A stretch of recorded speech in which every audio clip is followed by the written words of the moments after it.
L'histoire de Patrice Lumumba est celle d'un homme charismatique et visionnaire, né le 2 juillet 1925 dans la province du Kasaï, au Congo belge, aujourd'hui la République démocratique du Congo.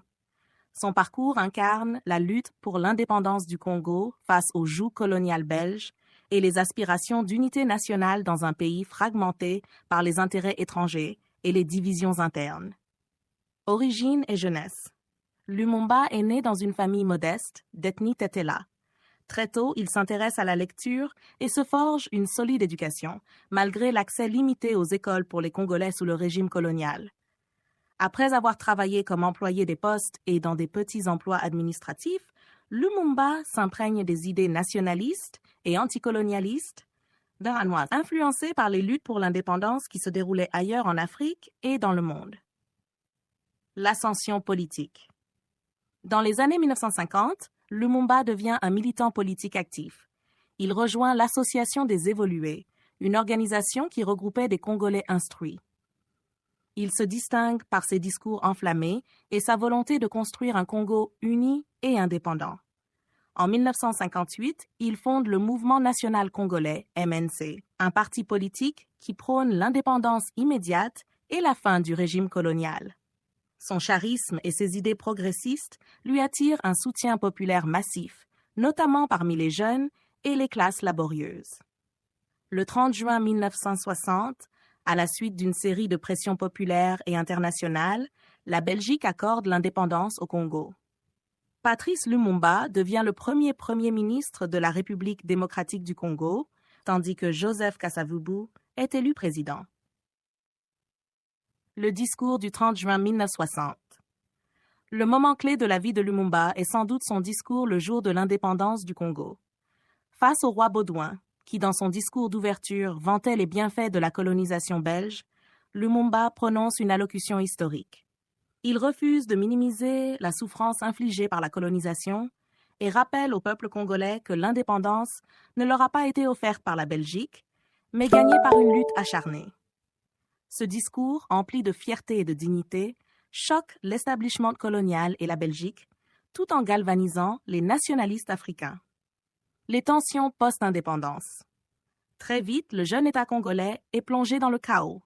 Les Belges, qui voulaient garder le contrôle des ressources naturelles, incitent la riche province minière du Katanga à faire sécession sous la direction de Moïse Tshombe. Lumumba tente de garder le pays uni et appelle à l'aide internationale, mais il se heurte à l'hostilité de plusieurs grandes puissances, notamment les États-Unis et la Belgique, qui voient en lui un potentiel allié du bloc soviétique en pleine guerre froide. Dans ce contexte, les tensions entre Lumumba et le président Kasavubu s'intensifient. Lumumba, refusant de céder aux pressions extérieures, est finalement démis de ses fonctions en septembre 1960 par Kasavubu avec le soutien de l'armée dirigée par Joseph Désiré Mobutu. Arrestation et assassinat.